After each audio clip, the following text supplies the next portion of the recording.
Di sebuah desa terpencil, tersembunyi di balik hutan lebat, ada satu kisah nyata yang hingga kini tak pernah berani dibicarakan dengan suara keras. Warga menyebutnya pohon larangan. Pohon tua yang dipercaya menjadi tempat berdiamnya sesuatu yang bukan berasal dari dunia manusia.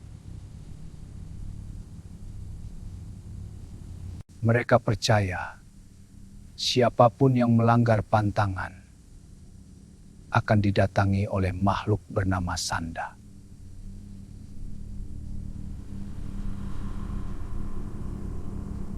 Kisah ini bermula ketika seorang pemuda pendatang datang ke desa itu tanpa mengetahui satu larangan yang tak boleh dilanggar. Kisah ini bermula ketika seorang pemuda pendatang datang ke desa itu tanpa mengetahui satu larangan yang tak boleh dilanggar.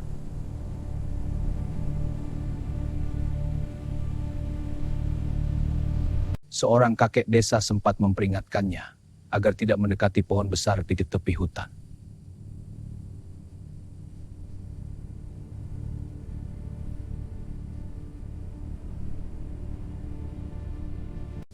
Namun Raka hanya tersenyum. Baginya, semua itu hanyalah cerita untuk menakut-nakuti orang luar.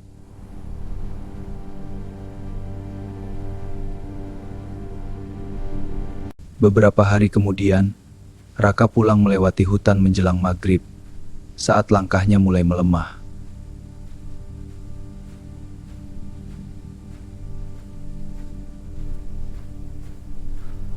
Tanpa ia sadari, langkahnya terhenti tepat di depan pohon larangan yang selama ini hanya ia dengar dari cerita.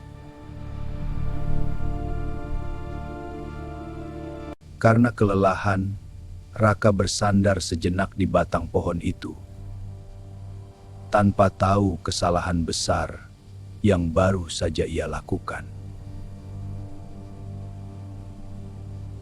Belum genap 1 menit bersandar, angin mendadak berhembus kencang, membuat dedaunan bergetar seolah ada sesuatu yang terbangun.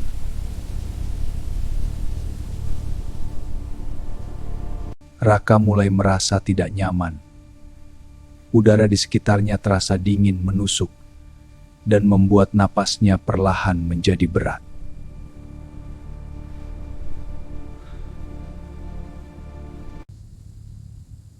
Hutan yang tadinya ramai oleh suara alam, kini berubah sunyi, seolah seluruh makhluk hidup memilih pergi menjauh. Tanpa menoleh, Raka merasakan ada sesuatu tepat di belakang punggungnya, berdiri terlalu dekat untuk disebut kebetulan.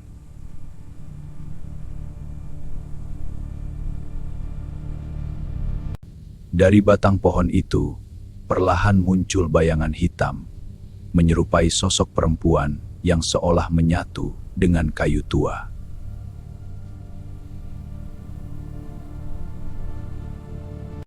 Rambut panjang hitam menjuntai menutupi wajahnya.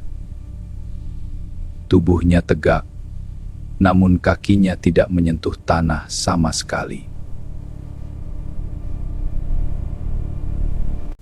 Itulah Sanda, penunggu pohon larangan yang dipercaya akan muncul saat manusia bersandar di tempat terlarangnya.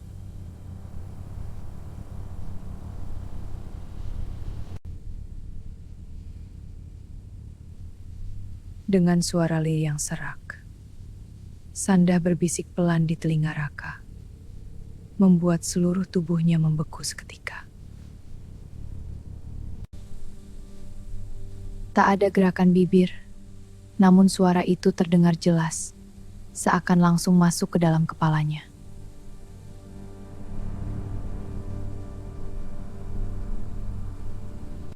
Di saat itulah Raka menyadari ia tidak lagi sendirian, dan kesalahan kecilnya telah mengundang sesuatu yang tidak bisa diusir.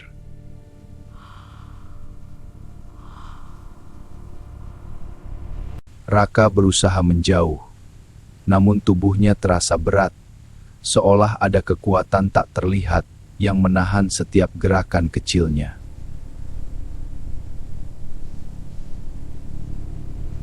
Dari balik tanah lembab, akar-akar pohon mulai bergerak, perlahan, seperti makhluk hidup yang terbangun dari tidur panjangnya.